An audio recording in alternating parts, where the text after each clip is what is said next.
Good afternoon. This is Dr. Saul Goldstein. The opinions expressed by these two, fellows, colored folks, may or may not be the opinions of their employers or mine. Holla at me.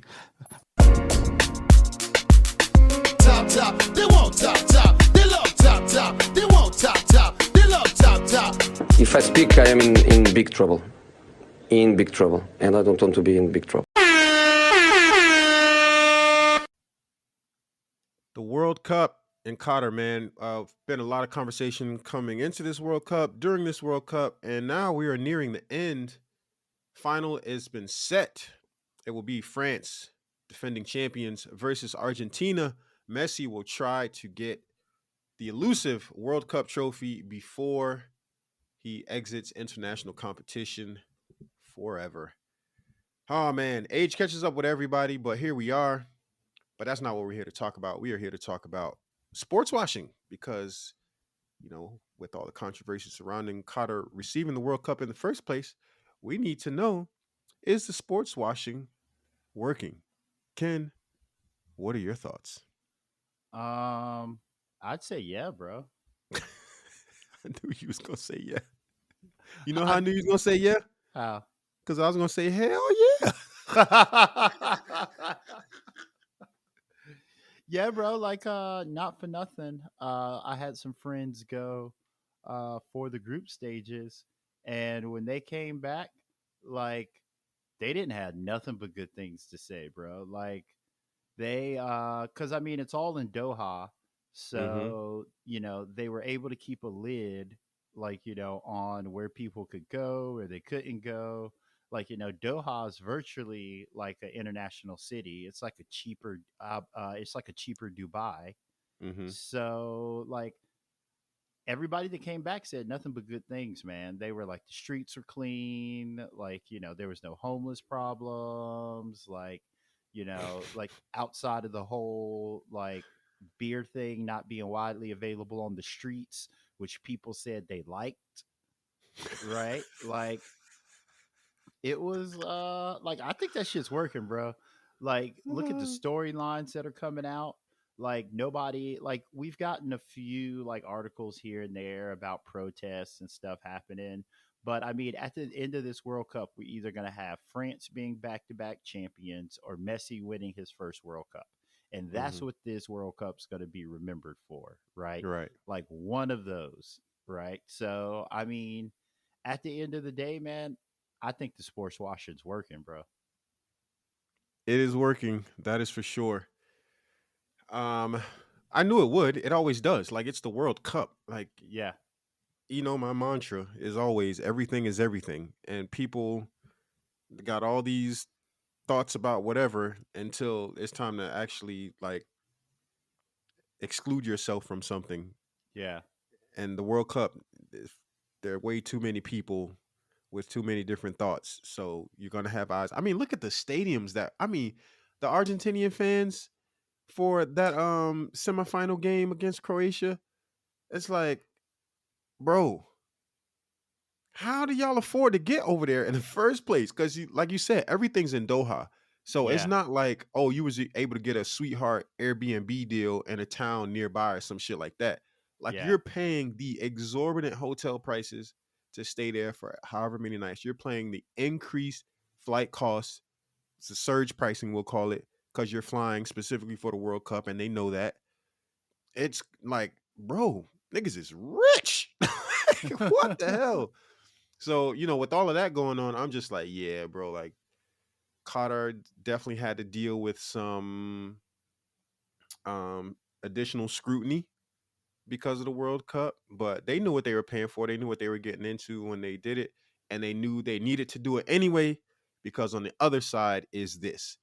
And that's the part that's just so disheartening to me. Like I told you from the beginning, I was going to watch it, but like outside of that, I'm I don't know what else to tell you because people going to go, people going to enjoy it.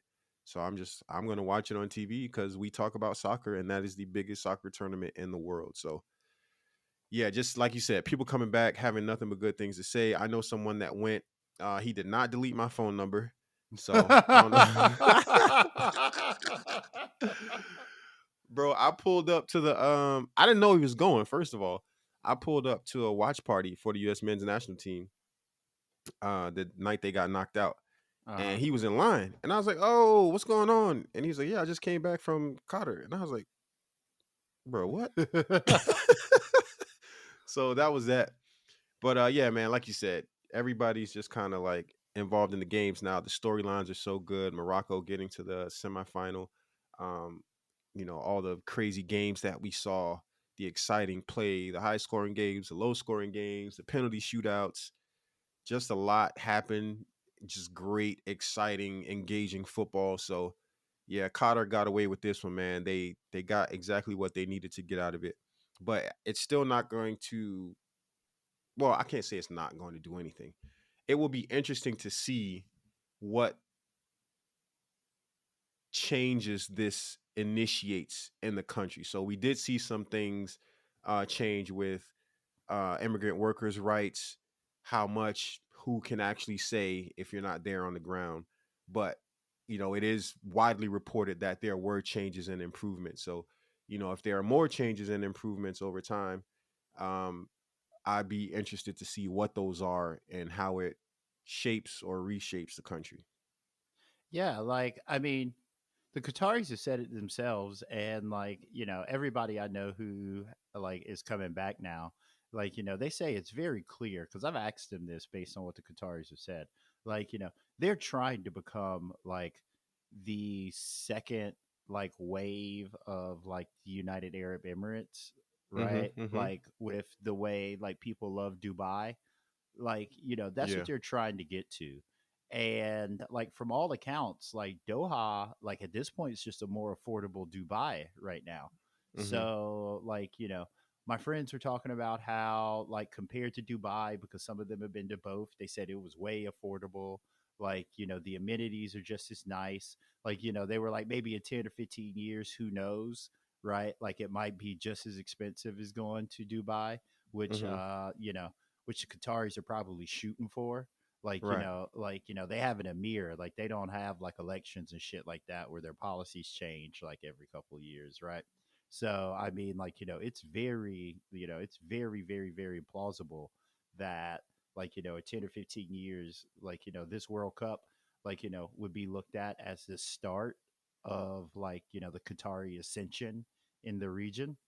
Mm-hmm. But I mean, yeah, like they the Qataris spent something like 300 billion or something putting this Whew. whole thing together.